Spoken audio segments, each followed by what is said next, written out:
Magandang araw sa masugid naming televiewers. Iba't ibang makabuluhang storya na naman ang inyong matutunghayan dito sa The Working President. Ako si Jolina Magdangal na makakasama ninyo sa kalahating oras na kwentuhan. Noong nakaraang Lunes, inihayag ni Pangulong Arroyo ang kanyang ika-8 State of the Nation Address o SONA.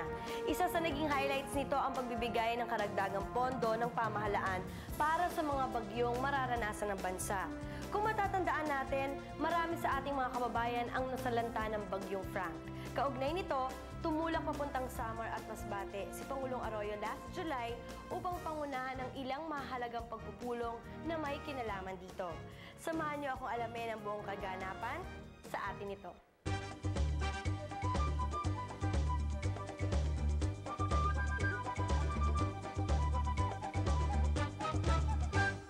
Sa ika-6 na pagkakataon, muling binisita ni Pangulong Gloria Macapagal Arroyo ang Calbayog City upang muling ipaabot ang mga tulong at serbisyo sa buong Samar Region.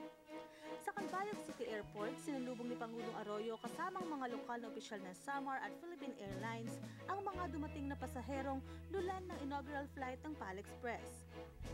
Ang PAL Express ay ang bago at pinakamurang domestic trip ng Philippine Airlines na kanilang inilunsad noong May 2008. Sa pamamagitan nito, inaasahan ang mabilis na paglago ng pangangalakal at turismo ng rehiyon. Matapos ito ay nagtungo si Pangulong Arroyo sa bagong tayong Santo Niño Bridge sa Gandara, Samar. Pinangunahan niya ang ceremonial drive-thru at unveiling of marker ng natatangang tulay na nagdudugtong sa munisipalidad ng Gandara at Matuginaw. Ang tulay na ito ay nagkakahalaga ng 56 million pesos na may 3-lane steel superstructure at may habang 72 linear meters. Ito ang magpapababa ng halaga na binabayaran ng mga magsasaka sa pagbiyahe ng kanilang mga produkto sa mabilis at ligtas na paraan. Isang Regional Development Council meeting ng Region 8 ang ginanap sa Calbayog City na dinaluhan ng 75 RDC 8 Executive members at 24 Samar Province mayors. Dito ay nagkaroon ng mga series of presentation na pinangunahan ni RDC Chair at Calbayog Mayor Mel Sarmiento para sa isang status report sa mga major infrastructure projects at scorecards presentation. Ikinatuwa ng Pangulo ang iniulat ni Agriculture Secretary Arthur Yap at Region 8 Director Leo Caneda patungkol sa pagtaas ng ani ng palay ng rehiyon sa kalagitnaan ng taon. Inaasahan pa nilang lalong tataas ang palay production sa mga susunod pang anihan sa tulong ng mga food security measures ng pamahalaan.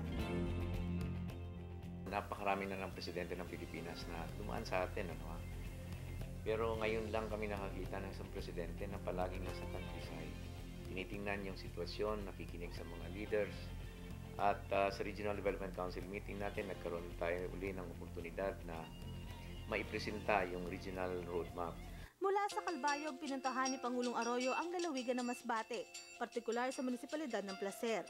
Makasaysayan para sa munisipalidad ng Placer ang kauna-unahang pagbisita ng isang Pangulo ng bansa sa kanilang lugar. Dito ay inalam at kinamustahan ng Pangulo ang kalagayan ng mga naging biktima sa trahedya dulot ng bagyong Frank. Pagpunta po ni Presidente dito, sa pagkakaintindi ko po, nagkaroon po tayo ng cabinet meeting po dito. Tapos yung tinakal po natin yung mga tungkol kay Typhoon Frank at Cosme po. Bale, nagpresentan po tayo, nagbigay tayo ng update kay Presidente kung ano po yung mga nagawa na natin at yung ano yung epekto ng bagyo dito po sa lungsod natin, sa munisipyo natin. Tapos nagbigay rin po ng maraming tulong si Presidente para sa relief goods para ibigay natin sa mga apektado na mga mamamayan ng Placer. Sa pagpupulong ng National Disaster Coordinating Council o NDCC, isa-isang inilahad ng gabinete sa Pangulo ang epekto ni Frank sa bansa. Gayon din ang relief at rehabilitation program na ipinatutupad ng pamahalaan para sa mga apektadong lugar. Nagbigay din ng direktiba ang Pangulo na hindi muna maaaring maglayag ang mga barko at mga sasakyang pandagat sa panahon na may bagyo ang mga lugar na daraanan nito. Katuwang ang People's Government Mobile Action o PGMA Caravan ng PAGCOR, pinangunahan nila mga relief operations sa mga lugar na sinalanta ng bagyo tulad ng Iloilo. Under the instruction and directives of the President, kay Presidente Gloria, ang PAGCOR, ang Philippine Amusement and Gaming Corporation, tumutulong sa kanya sa mga programa niya. So isa itong ginawa natin ngayon. Dito sa Masbate, nagdala tayo ng 5,000 family packs of food like 4 kilos of rice, 6 cans of sardines, tapos 12 packs of noodles. Bigay natin sa mga na-affected ng typhoon. Nagdala rin kami, maliban doon sa food family packs, nagdala rin kami ng kits para school children. Kasi humingi talaga yung presidente, sabi niya, bigyan natin yung mga bata. Kasi dito sa Placer, most affected ang mga schools. At saka mga children din, walang mga gamit, nawala yung mga gamit nila. So we brought kits for the children. Ang laman niyan is 2 notebooks, 2 writing pads, mga lapis, crayons, eraser, sharpener, lahat na gamit nila sa school. Tunay na isang malaking dagok sa bansa ang bawat trahedya, kaya't marapat lamang na ito'y paghandaan. Ngunit sa sama-samang pagtutulungan ng pamahalaan at ng mamamayan, walang trahedyang hindi kayang lampasan.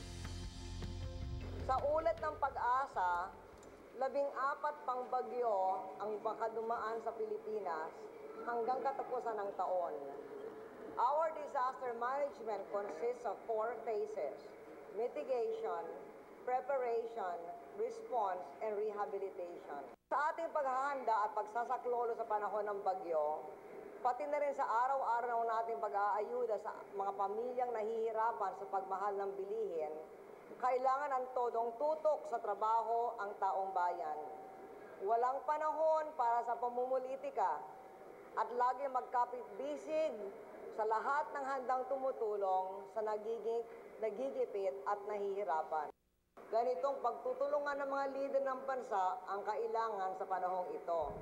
Hindi mawawala ang mga di pagkakaunawa at di pagkakasundo. Subalit sa wakas, dapat itabi ang mga ito at magbalikatan para sa sambayanan.